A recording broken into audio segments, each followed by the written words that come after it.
आली आली भाग्यलक्ष्मी। धर्मा, केवळ केवळ तुझा भोळा भाबडा चेहरा माझ्या समोर आहे म्हणून मी गप्प आहे धर्मा, नाहीतर हे प्रकरण मी कुठल्या थराला नेलं असतं तुला चांगलंच ठाऊक आहे।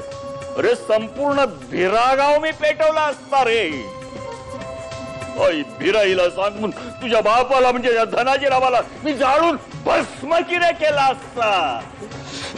करून टाका बाप्पाजी, माझ्या वडिलांना भस्म करून टाका। तुझ्या बापाला मी जाळून भस्म केलं असतं रे धर्मा, पण मी तसं केलं तर त्याच्यात आणि माझ्यात फरक तो काय राहिला रे? हे जेवण आपलं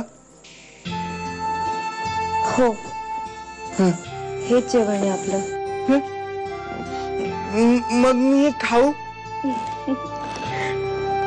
हे असं नाही खायचं।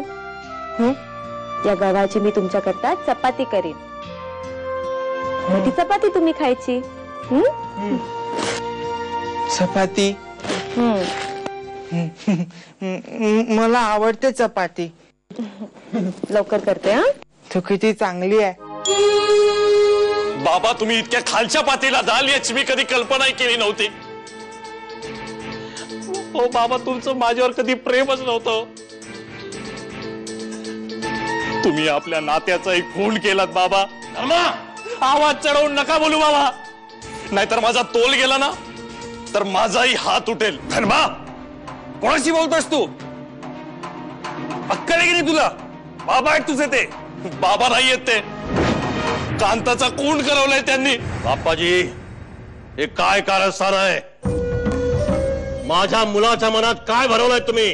तुम्ही माझ्या मुलीला मारलं धनाजीराव, खून केलाय तुम्ही तिचा। गप्प बसा। उगाच आवाज वाढवायचं काम नाही। आमच्याकडे बी पुरावे आहेत। काय पुरावा आहे तुमच्याकडे? सदाशिवराव, बाहेर या।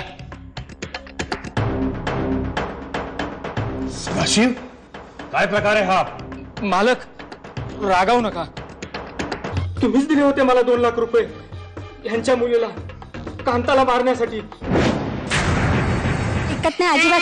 चल म्हणते तुला घरी, पावसात भिजायचं म्हणतो। काय करतायस? कशी पण मारतायस त्याला? अहो ऐकत नाही हा कार्टा अजिबात, पावसात भिजायचं म्हणतोय। हो केवढासा जीव आहे त्याचा आणि केवढ्याने मारतायस? रडू नको बाळ। उगी उगी उगी उगी। ए सोड माझ्या पोराला, वांजोटी कुठली। तुझं दुःख मी समजू शकतो,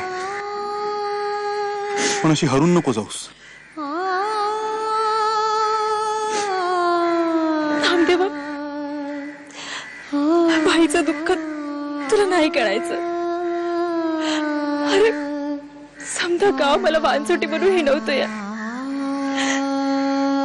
खूप ते अरे काय झालं। अहो काय गुरव, काय चाललंय? छे, चालते वा इथून तुम्ही दोघं। आजपासून तुमचा आणि माझा संबंध संपलाय। तुम्ही दोघं चालते व्हा, नाहीतर मी माझ्या जीवाचं काहीतरी बरं वाईट करून घेईन। चालते व्हा तुम्ही दोघं। धनाजीराव, तुम्ही चला आत्ता इथून। हा खरंच स्वतःचं काहीतरी बरं वाईट करून घ्यायचं नाही तर।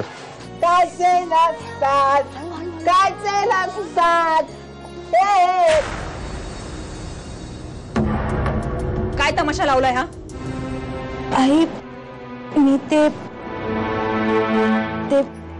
ह्यांच्याकरता गहू वाळत टाकते। अगं गहू वाळवतेस की खिदळतेस? बाहेरपर्यंत आवाज ऐकू येते तुझा। मला माफ करा, पुन्हा नाही करणार मी असं। जरा कामात लक्ष घाला, पटापट काम करा आणि जेवायला वाढ तुझ्या नवऱ्याला। धनाजीराव, तुम्ही काळजी करू नका। या बाप्पाजीचं कारस्थान आपण यशस्वी होऊ द्यायचं नाही। त्या सदाशिवला मी बघ। नाही भाऊ, आपल्याला तसं काहीही करता येणार नाही। का? सदाशिव आमचा खास माणूस होता।